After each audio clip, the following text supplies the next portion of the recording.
అందరికీ నమస్కారం. వైసీపీ నాయకులు మాట్లాడుతున్నటువంటి మాటలు చూస్తూ ఉంటే నాడు పీకల కోసి నేడు నీతులు మాట్లాడుతూ ఉన్నారు. మరి ఈ రోజున వైసీపీ నాయకులు ఉత్తర కుమార ప్రగల్భాలు పలుకుతూ ఉన్నారు. రాష్ట్రాన్ని సర్వనాశనం చేసి ఈ రాష్ట్రంలో అన్ని వర్గాల్ని రోడ్డున పడేసినటువంటి వ్యక్తి జగన్మోహన్ రెడ్డి. నిన్న ఒక స్వయం ప్రకటిత మేధావి, వాళ్ళని మేధావులా ఊహించుకుంటా ఉన్నారు. ఆయన మాట్లాడుతూ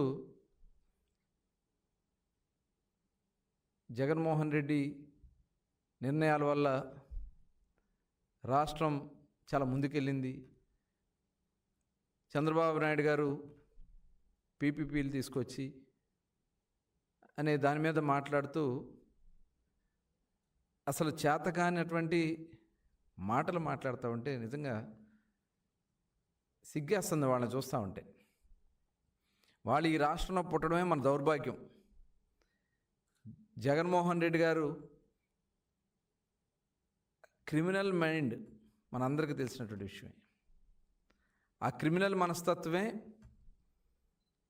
5 సంవత్సరాలు రాష్ట్రం అన్ని విధాలా కూడా నష్టపోయింది. ఇవాళ రాష్ట్రాన్ని ఎలా ముందుకు తీసుకెళ్ళాలి, వాళ్ళు చేసినటువంటి విధ్వంసం వల్ల రాష్ట్రంలో ఆదాయం లేదు, ప్రజలకి సంక్షేమ కార్యక్రమాలు అందించాలంటే వనరులు సమకూర్చుకోవాలి, ఒక పక్క యువతకు ఉద్యోగాలు లేవు, ఉద్యోగ ఉపాధి అవకాశాలు కల్పించుకోవడానికి సంస్థలని ఆహ్వానించుకోవాలి. ఇవాళ ఇవన్నీ కూడా చేసుకుంటూ ఒక పక్క ప్రభుత్వ రంగ సంస్థలను కూడా ఇవాళ మొన్న ప్రభుత్వ రంగ సంస్థలో ఉన్నటువంటి భర్తీలన్నీ కూడా పూర్తి చేయడానికి మెగా డిఎస్సి కూడా కండక్ట్ చేసి దాదాపు 16,000 మందికి ఉద్యోగాలు ఇచ్చి, తర్వాత గ్రూప్ 1 గ్రూప్ 2 పోస్టులు తీపిచ్చి, అదే రంగా పోలీస్ కానిస్టేబుల్స్ పోస్టులు తీపిచ్చి ఇవాళ 1000 మందికి ఉద్యోగ ఉపాధి అవకాశాలు కల్పిస్తాం.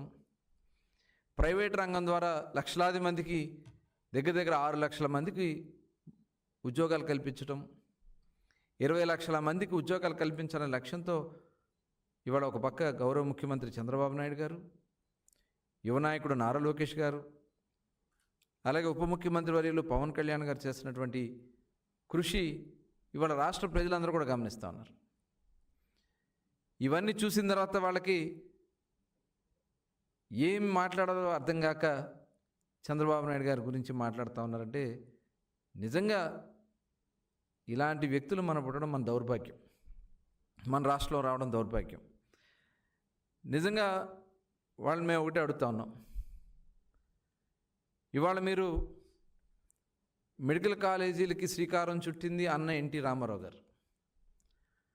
ఆనాడు మొట్టమొదటి ప్రభుత్వ మెడికల్ కాలేజీలో చదువుకునే అవకాశం కల్పించినటువంటి వ్యక్తి అన్న నందమూరి తారక రామారావు గారు. ఇది అందరికీ తెలిసినటువంటి విషయమే. తర్వాత రాష్ట్రంలో 22 మెడికల్ కాలేజీలని ఆనాడు చంద్రబాబు నాయుడు గారు ఏర్పాటు చేసి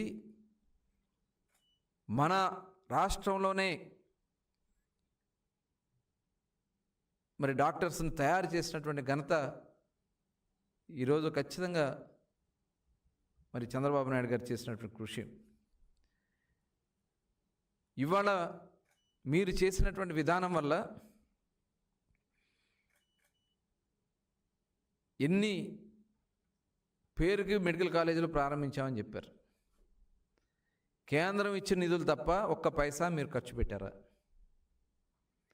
కేంద్రం ఇచ్చినటువంటి 1,500 కోట్ల తప్ప కనీసం ఒక్క పైసా కూడా మీరు ఖర్చు పెట్టకుండా 5 ఏళ్ళు అవన్నీ కూడా వదిలేసి ఇప్పుడు ఒక మంచి విధానంతో అవన్నీ కంప్లీట్ చేయాలి, ప్రజలకు అందుబాటులో తీసుకురావాలి, ప్రజలకి వైద్య సహాయం అందించాలి, ఎక్కువ మంది డాక్టర్స్ని మన రాష్ట్రం నుంచి తయారు చేయాలని చెప్పి ముఖ్యమంత్రి గారు ఆలోచన చేస్తూ ఉంటే ఇవాళ లేనిపోని మాటలు మాట్లాడుతూ రెచ్చగొట్టే కార్యక్రమాలు చేస్తూ ఉన్నారు. మీరు ఒకసారి గుర్తు చేసుకోండి, తిరుపతిలో బర్డ్స్, టీటీ క్యాన్సర్ ఇన్స్టిట్యూట్ లాంటి ఎన్నో సంస్థలకి మరి ఆనాడు చంద్రబాబు నాయుడు గారు శ్రీకారం చుట్టడం, అలాగే ప్రతిష్టాత్మకమైనటువంటి ఎయిమ్స్, ఇవాళ మంగళగిరిలో ఎయిమ్స్ వచ్చిందంటే అది గౌరవ ముఖ్యమంత్రి చంద్రబాబు నాయుడు గారు చేసినటువంటి కృషి. కనీసం ఆ ఎయిమ్స్కి దారి ఇవ్వలేకపోయారు మీరు. కనీసం వాళ్ళకి నీళ్లు కూడా ఇవ్వకుండా నానా ఇబ్బందులు పెడితే ఇవాళ కూటమి ప్రభుత్వం వచ్చిన వెంటనే వాళ్ళకి పైప్ లైన్ వేసి, కృష్ణానది నుంచి డైరెక్ట్గా పైప్ లైన్ వేసి నీళ్లు అందిస్తున్నటువంటి ఘనత ఇవాళ కూటమి ప్రభుత్వాన్ని. మరి ఇటువంటి ఒక కక్షపూరితమైనటువంటి కార్యక్రమాలు చేసింది మీరు. ఇవాళ గవర్నమెంట్ ఆఫ్ ఇండియా ఇచ్చినటువంటి ఎయిమ్స్ని, all India institute of medical సైన్సెస్ని మీరు ఇవాళ ఎన్ని ఇబ్బందులు పెట్టారో అవన్నీ కూడా మర్చిపోతారు అనుకుంటున్నారా? అన్నగారు కట్టించినటువంటి హెల్త్ యూనివర్సిటీకి ఆయన పేరు పెడితే పేరు మార్చడానికి చేసినటువంటి ప్రయత్నం ఇవాళ రాష్ట్ర ప్రజలు మర్చిపోతారు అనుకుంటున్నారా? మీరు చేయలేదు, మీ చేత కాదు, చేసినాటికి పేర్లు మార్చుకోవాలని చెప్పి ఒక దుర్మార్గమైనటువంటి ఆలోచన చేసినటువంటి విషయాన్ని ఈ సందర్భంగా గుర్తు చేస్తా ఉన్నా.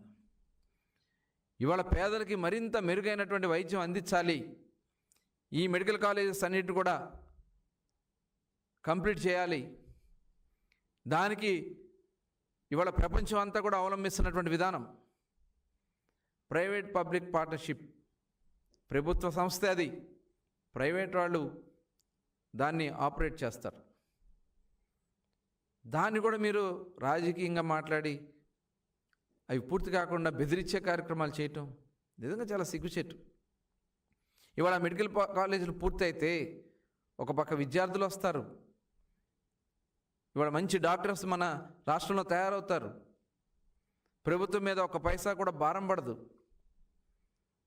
ఇవాళ అవన్నీ కూడా కంప్లీట్ చేసుకుని పేదలకు వైద్యం అందించాలనే ఒక పవిత్ర లక్ష్యానికి తూట్లు పొడుస్తున్నటువంటి ఈ జగన్మోహన్ రెడ్డి లాంటి వ్యక్తుల్ని మనం ఈ రాష్ట్రంలో ఉండడం మన దౌర్భాగ్యం. వాళ్ళ కొమ్ము కాస్తూ ఈ కుహనా మేధావుల్ని సిగ్గు లేకుండా చిత్తుగా ఓడగొట్టిన,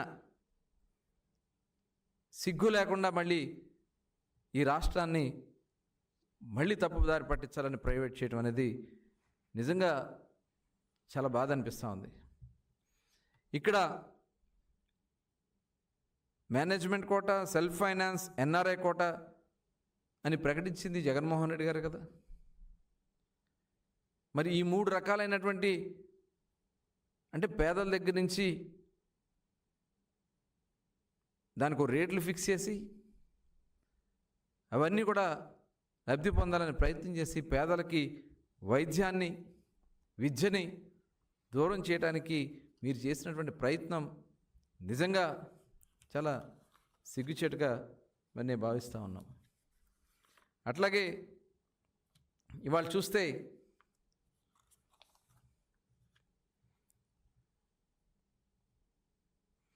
నూట 7, 108, 113 జీవోలు తీసుకొచ్చి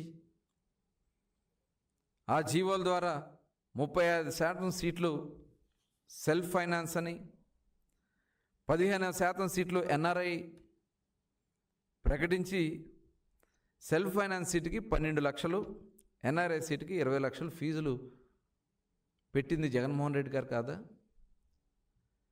అంటే మరి ప్రభుత్వ కాలేజీల్లో కూడా మరి ఫీజులు కట్టాలని చెప్పి పెట్టినటువంటి వ్యక్తి జగన్మోహన్ రెడ్డి కాదా? ఇవాళ ప్రభుత్వ భాగస్వామ్యంతో నిర్మాణం జరుగుతున్నటువంటి ఈ కాలేజీలని ఇవాళ ఈ జాప్యానికి కారణం జగన్మోహన్ రెడ్డి గారు కాదా? ఇవాళ ప్రపంచం మొత్తం మెచ్చినటువంటి విధానం పీపీపీ విధానం. ఇవాళ కేంద్రం కూడా ఒక కమిటీ వేసి ఆ కమిటీ ఇచ్చినటువంటి రిపోర్ట్లో పీపీపీ విధానం ద్వారా ప్రభుత్వానికి, ప్రజలకి ఎటువంటి ఇబ్బంది లేదు, ప్రజలకు సేవ అందుతుంది, ఈ విధానం మంచి విధానం అని చెప్పి ఇవాళ కేంద్ర ప్రభుత్వమే ప్రకటించినటువంటి విధానాన్ని ఇవాళ తప్పుపడతా ఉన్నారే. అంటే ఈ రాష్ట్రం బాగుపడటం మీకు ఇష్టం లేదు, ఈ రాష్ట్రంలో పేదలకి వైద్య విద్య అందించడం మీకు ఇష్టం లేదు, పేదలకి వైద్య సేవలు అందించడం మీకు ఇష్టం లేదు, కాబట్టే ఇలాంటి కార్యక్రమాలు మీరు చేస్తూ ఉన్నారు. ఇవాళ ప్రభుత్వం ఇవన్నీ కాడికి కంప్లీట్ చేస్తే రాబోయే సంవత్సరం నుంచి 2 సంవత్సరాల లోపు ఇవన్నీ కూడా పేదలకు అందుబాటులో వచ్చే విధంగా మరి కూటమి లక్ష్యంగా పెట్టుకున్నాం. అట్లాగే పీపీపీ ఆసుపత్రుల్లో 70% ఆయుష్మాన్ భారత్ కిందే లబ్ధి పొందుతారు పేదలందరూ కూడా. ఇవాళ ఇవన్నీ కూడా చేస్తూ ఉంటే మీరు లేనిపోని రాద్ధాంతం చేయటానికి, మీరు చేస్తున్నటువంటి విధానం వల్ల ప్రజలు నష్టపోతున్నటువంటి విధానానికి, మెడికల్ కాలేజీలో సీట్లు 50% మీరు 50% ప్రైవేట్కి కేటాయించారు. రాష్ట్రంలో అదనంగా మేము 220 సీట్లు అదనంగా తీసుకురాగలుగుతాం ఈ విధానం ద్వారా.